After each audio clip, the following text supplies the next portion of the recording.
오늘 함께 나눌 말씀 시편 27편입니다. 시편 27편 1절부터 6절까지의 말씀을 한 절씩 우리 교독하겠습니다.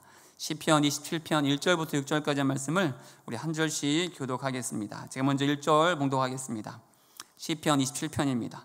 여호와는 나의 빛이요 나의 구원이시니 내가 누구를 두려워하리요. 여호와는 내 생명의 능력이시니 내가 누구를 무서워하리요. 내 살을 먹으려고 내게로 왔으나 나의 대적들 나의 원수들인 그들은 실족하여 넘어졌도다. 군대가 나를 대적하여 진칠지라도 내 마음이 두렵지 아니하며 전쟁이 일어나 나를 치려할지라도 나는 여전히 태연하리로다. 내가 여호와께 바라는 한 가지 일 그것을 구하리니 곧 내가 내 평생의 여호와의 집에 살면서 여호와의 아름다움을 바라보며 그의 성전에서 사모하는 그것이라. 여호와께서 환난 날에 나를 그의 초막 속에 비밀히 지키시고 그의 장막 은밀한 곳에 나를 숨기시며 높은 바위 위에 두시리로다.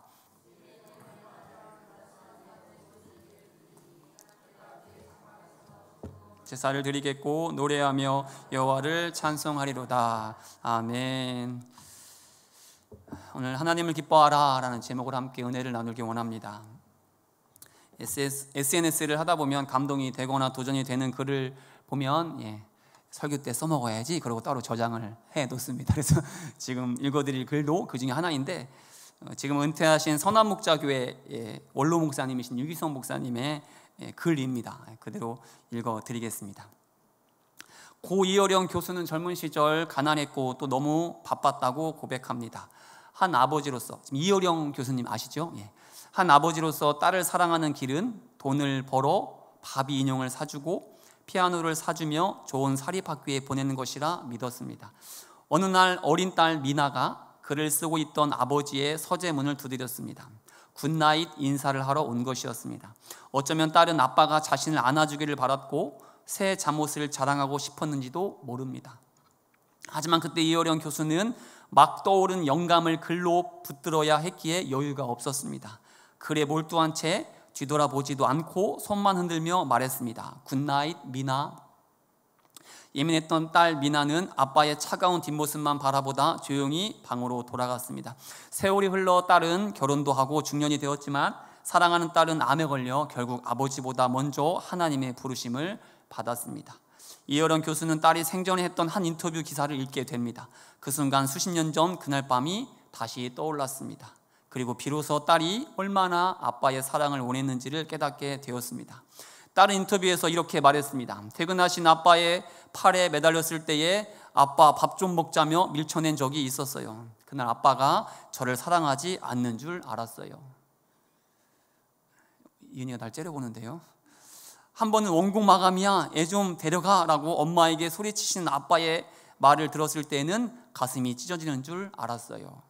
그러면서 딸은 인터뷰 속에서 아빠를 변호합니다. 아빠는 다만 사랑을 표현하는 방식이 달랐을 뿐이에요. 하지만 이어령 교수는 고백합니다. 자신의 사랑이 부족했고 믿음이 부족했다고. 지금 일하지 않으면 아이를 제대로 사랑할 수 없을 거야 하는 불안 때문에 돌아보지 못했다고 말입니다. 이 글을 읽고 저는 생각했습니다. 딸에게조차 뒤돌아보지 못했던 그 젊은 날의 이어령 교수의 모습이 꼭 우리의 모습은 아닐까? 우리는 무엇을 위해 그렇게 일하고 있습니까? 중요한 일을 한다고 하면서 정작 더 중요한 것을 놓치고 있지는 않습니까?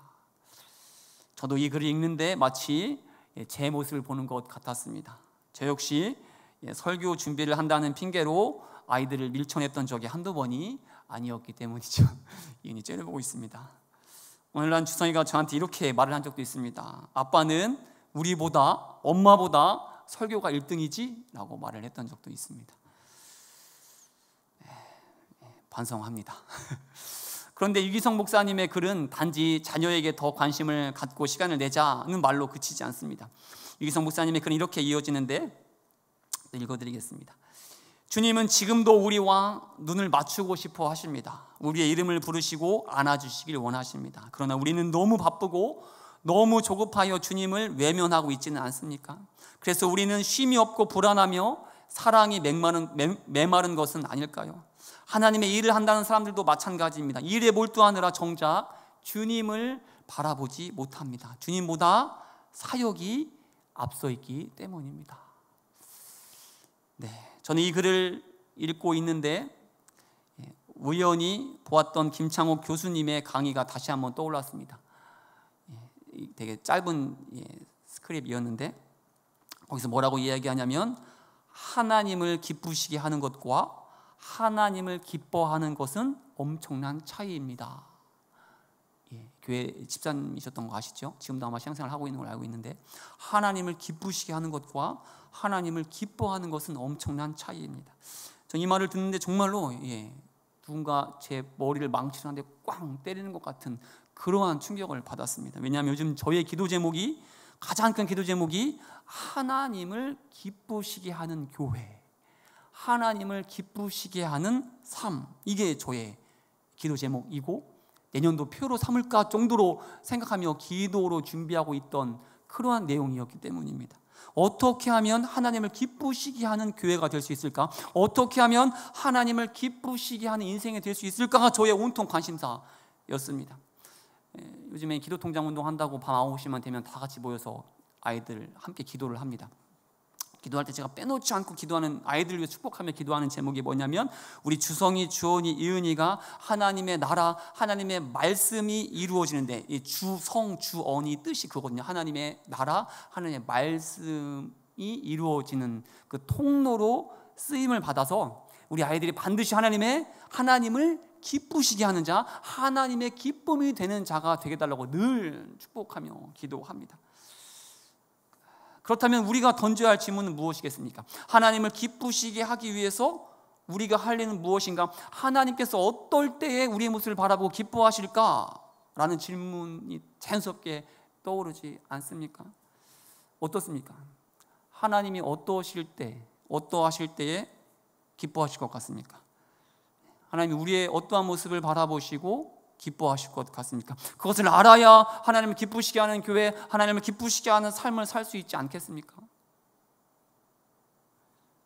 그런데 김창옥 교수님은 하나님을 기쁘시게 하는 것과 하나님을 기뻐하는 것은 엄청난 차이라고 말씀하시면 덧붙여서 이런 한 문장을 덧붙여 말하는데, 두려워 벌벌 떨면서 누군가를 기쁘게 하는 삶을 살 수도 있습니다. 이해가 되십니까? 하나님을 기쁘시게 하는, 누군가를 기쁘게 하는 삶을 살기 위해 정작 나는 두려워 벌벌 떠는 삶을 살 수 있다라는 겁니다. 이 말을 듣는데 한 사건이 떠올랐습니다. 아마 너무 충격적인 사건이라 오래전 사건이지만 아마 기억나실 겁니다. 고3 수험생이 엄마를 이렇게 해하고 무려 8개월 동안 한 집에 살았던 그 충격적인 사건 혹시 생각나십니까? 이 학생은 엄마의 기쁨이 되기 위해서, 부모의 기쁨이 되기 위해서 공부를 엄청 열심히 했고 상위권이었습니다. 전교 2등까지 하는. 그런데 어느 순간 더 이상 그 부모의 기대, 특히 어머니의 기대에 부응할 수 없다는 사실을 깨닫습니다. 왜냐하면 어머니가 원하는 만큼의 성적을 도저히 낼 수 없었기 때문입니다. 그런데도 어머니도 잘못한 건 뭐냐면, 그런 아들을 몰아붙였다는 거예요. 심지어 잠을 재우지 않았고 매를 늘었습니다. 그럼에도 이 착한 아들은 참고 어머니의 기쁨이 되기 위해서, 부모의 기쁨이 되기 위해서 그 모든 것들을 다 감수합니다. 참습니다. 끝까지 참고 또 참습니다. 잠도 자지 못하고 매도 수도 없이 맞습니다. 고통과 치욕과 또한 시험 때마다 찾아오는 그 극심한 불안과 두려움을 참아냅니다. 하지만 결국 고3 때에 이르러선 참지 못하고 어떻게 하냐면 주무시는 어머니를 찾아가서 칼로 해하는 그러한 선택을 하게 되는 거죠. 이 학생은, 이 아들은 두려움에 벌벌 떨면서 엄마의 기쁨이 되기 위해서 엄마를 기쁘게 해드리려고 공부했습니다. 그러다 결국은 그 두려움으로 엄마를 죽이게 되는 결과를 낳게 되는 것이죠. 그렇습니다. 김창옥 교수님의 말처럼 두려워 벌벌 떨면서도 누군가를 기쁘게 하는 삶을 살 수도 있다라는 사실이죠. 그런데 어떻습니까? 혹시 여러분의 신앙이 이런 것은 아닙니까? 우리의 신앙생활이 이렇지는 않습니까? 하나님을 기쁘시게 하려고 정작 나는 고통 가운데, 두려움 가운데, 불안 가운데 혹시나 나의 이런 행동에 하나님이 벌하시지는 않을까? 하나님이 징계하시지 않을까? 나를 미워하시지 않으실까? 그렇게 불안 가운데 두려워 벌벌 떨며 우리도 신앙생활을 하고 있지는 않으십니까? 제가 신학하기 전에, 하나님을 만나기 전에 제 인생의 목표는 단 한 가지였습니다. 돈을 많이 벌어서 우리 부모님 호강시켜드리자. 이게 저의 인생의 유일한 목표였고 목적이었습니다. 그럴 만한 것이 또 막내, 오남매의 막내였고 부모님이 고생하시는 걸 가장 가까이서 봤기 때문에 나는 열심히 공부해서 좋은 대학, 좋은 직장에 들어가서 돈 많이 벌어가지고 우리 엄마 아빠 홍학시켜 드릴 거야. 근데 오늘 갑자기 신학을 한다고 하니까 더 이상 그런 상황은 안 되지 않습니까? 돈을 많이 벌어서 홍학시켜 드릴 수 있는 상황은 안 되지 않습니까? 그래서 제가 늘 지금도 그래요. 전화해서 자주 찾아뵙지도 못해서 죄송하고 좋은 것도 사드리지 못해서 죄송하고 오히려 사드리려고 하면은 더 이렇게 부담스러워하고 싫어하시니까 좋은 곳에 모셔가지도 못해서 죄송하네요 라고 늘 부모님께 말씀을 드리면 한결같이 들려오는 답이 뭘까요? 나는 너희들 잘 사는 것만 해도 나는 행복하고 난 좋아. 난 그게 제일 기쁨이다. 늘 하시는 말씀이 이겁니다. 너희들 싸우지 않고 아들 건강하고 잘 크는 것만 해도 엄마 아빠는 그게 제일 큰 행복이야, 기쁨이야. 이것이 저희 부모님뿐만 아니라 여러분 모두의 마음 아닙니까? 그렇지 않습니까? 자식을 향한 마음이 동일하지 않습니까? 그렇다면 하물며 우리 하나님께서는 어떠시겠습니까? 우리 하나님께서 우리에게 원하시는 것이 무엇이겠습니까? 하나님께서 우리가 어떨 때 가장 기뻐하시겠습니까? 우리가 열심히 살아서 헌금 많이 하면 기뻐하실까요? 우리가 교회에 와서 봉사 섬김 많이 하면 기뻐하실까요? 우리가 매일 기도하고 예배하고 오늘처럼 금요 기도회에도 나와서 간절히 기도할 때에 또 성경 말씀 달달 암송하고 성경 통독 막 1년에 막 5독씩 하고 그러면 기뻐하실까요? 물론 그것도 기뻐하십니다. 그것도 기뻐하실 거예요. 그렇게 하셔야 됩니다. 그런데 우리 하나님께서 진짜 원하시는 것은 그런 것이 아니라는 거예요. 오늘 우리가 봉독한 시편 27편 말씀 봉독해서 아시겠지만 지금 다윗은 고통 중에 있습니다. 구체적으로 어떠한 고통인지는 알 수 없지만 추측하기로는 아마도 아들인 압살롬에 쫓겨 도망갈 때 쓴 시가 아닐까라고 신학자들은 추측을 합니다. 그래서 다윗은 지금 악인들이 내 살을 먹으러 왔다라고 고백하죠. 군대가 대적하여 진을 치고 있다라고 고백합니다. 전직이 일어나서 나를 치료하고 있다, 이런 암담한 상황 가운데 있다라고 고백합니다. 그렇다면 이런 상황이라면 여러분이 지금 다윗이라면 어떻게 하시겠습니까? 무엇을 하나님께 구하겠습니까?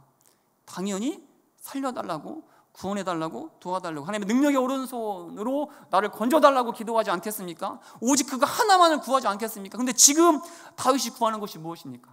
단 한 가지 무엇을 구한다고 지금 다윗은 고백합니까? 이러한 일촉즉발의 상황, 아들한테 쫓겨 도망치는 이 상황 가운데 지금 다윗이 무엇을 구한다고 고백합니까? 우리 4절의 말씀 다 함께 한 목소리로 봉독하시죠. 4절 시작. 내가 내 평생에 여호와의 집에 살면서 여호와의 아름다움을 바라보며 그의 성전에서 사모하는 그것이라. 다시 구하는 것이 무엇입니까? 다윗이 구한 한 가지가 무엇입니까? 살려달라는 게 아닙니다. 건져달라는 게 아닙니다. 지금 뭐 하겠다고요? 여호와의 집에 살면서 뭐 하겠다고요? 여호와의 아름다움만을 바라보겠다. 성전에서 그 아름다움을 사모하며 하나님을 바라보겠다. 다윗은 전쟁 중에, 고통 중에, 환난 중에 한 가지를 구합니다. 단 한 가지만 하나님 앞에 엎드려 구합니다. 바로 하나님의 아름다움을 바라보겠습니다. 오직 하나님 한 분만 기뻐하겠습니다. 하나님 한 분이면 저는 충분합니다. 전쟁 중에, 도망치는 피난 중에 왜 이런 간구를 합니까? 왜 이런 기도를 합니까? 다윗이 이런 기도, 이런 간구를 하는 이유가 무엇입니까? 다윗에게는 하나님 한 분이면 충분했기 때문입니다. 다윗에게는 하나님 한 분만으로 만족했기 때문입니다. 그렇게 다윗은 하나님이 필요한 자가 아니라 하나님을 기뻐하는 자였기 때문입니다. 이 차이. 그렇습니다. 다윗은 하나님을 기쁘시게 하기 위해서 애쓰는 자가 아니었습니다. 아니, 다윗은 자신이 하나님을 기쁘시게 할 수 있는 것이 없다는 사실을 누구보다 잘 알았습니다. 그가 할 수 있는 일은 오직 한 가지, 바로 하나님을 기뻐하는 것, 자신의 삶 속에 놀랍게 역사하신 하나님의 사랑과 은혜, 그 능력에 감사하며 감탄하며 찬양하는 것, 기뻐하는 것, 그 한 가지. 그래서 그런 다윗이 지난 주일 설교 때 어떻게 했다고요? 언약궤가 들어올 때 어떻게 했다고요? 기쁨 가운데에 온 힘을 다해 바지가 벗어지는 줄도 모르고 기뻐 춤을 추었다. 온 힘을 다해 하나님을 기뻐했다. 그런데 더 놀라운 것이 무엇인지 아십니까?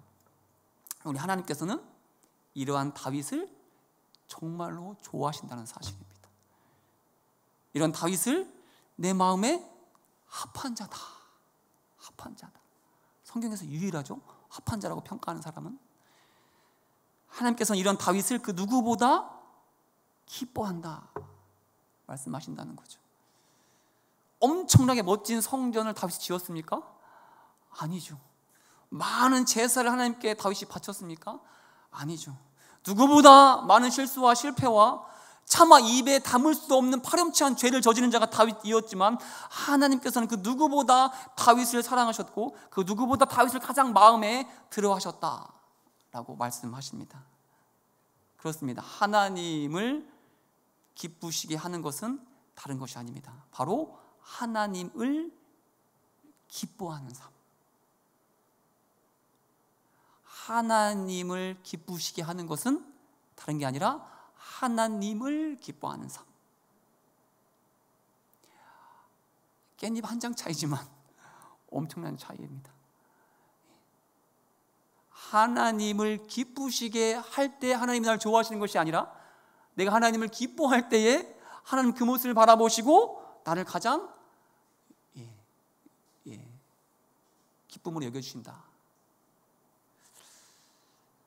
엄청난 섬김과 다시 한번 말씀드리지만 봉사와 기도와 이런 것을 원하는 것이 아니라 하나님이 원하시는 것은 하나님 자신을 기뻐하는 것, 하나님 자신을 즐거워하는 것, 이 한 가지입니다.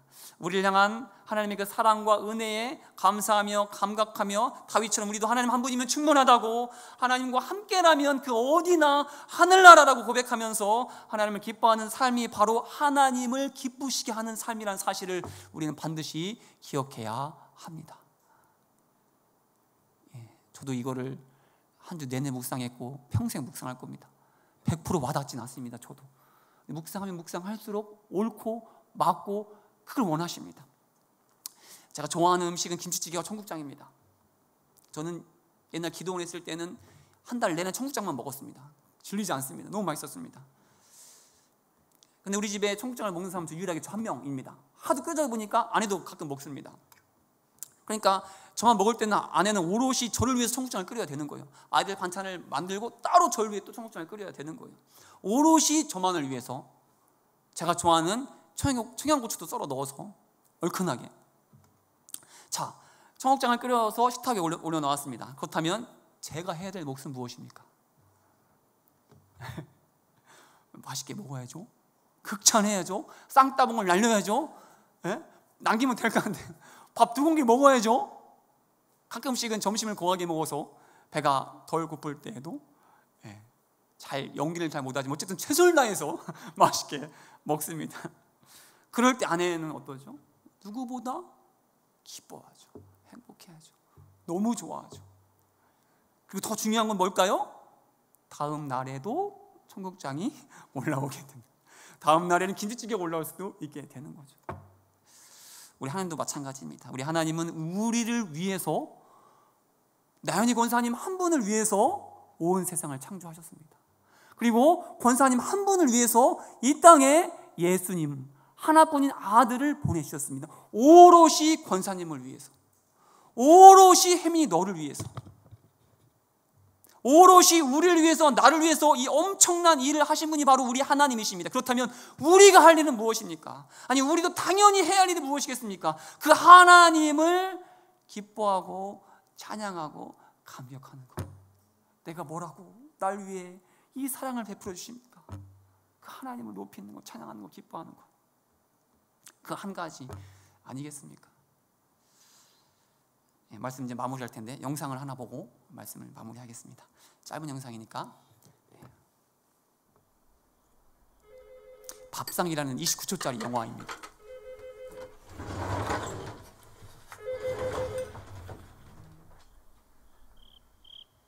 아픈데 어째? 아픈데 말라고 하고. 근데 말라고 너. 나이가 뭐 일한다고 별 준비도 못 내도 뭐 했다. 일한다고 별 준비도 못 했다.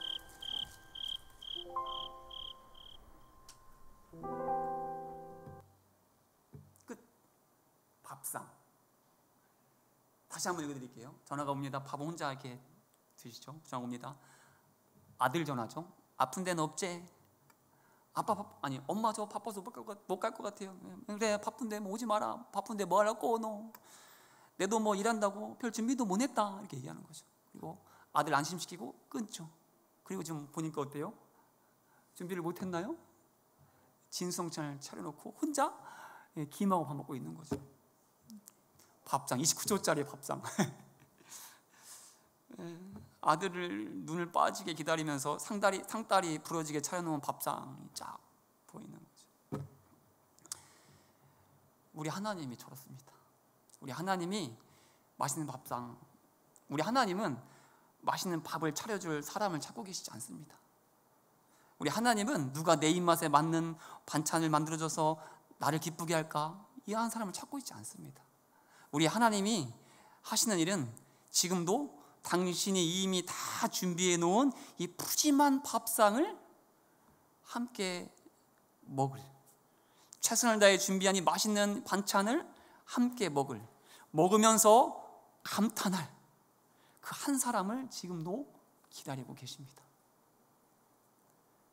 저는 우리 교회가, 그리고 우리가 이 한 사람이 되길 축복합니다. 우리를 위해서 놀라운 사랑과 은혜를 베풀어 주신, 더 이상 그 하나님을 기뻐함으로, 우리 하나님을 온 마음 다해 사랑함으로, 그 하나님을 기뻐함으로 하나님을 기쁘시게 하는 우리 교회, 우리 믿음의 사람이 될 수 있길 온 마음 다해 축복합니다. 하나님을 기쁘시게 하려고 애쓰지 마시고 하나님을 기뻐하는 것이 하나님이 가장 기뻐하는 우리의 모습이다라는 사실을 기억하며 하나님을 기뻐하는 그 은혜와 사랑 앞에 하나님을 기뻐하는 우리 모두가 될 수 있길 온 마음 다해 축복합니다. 다 함께 기도하기 원합니다.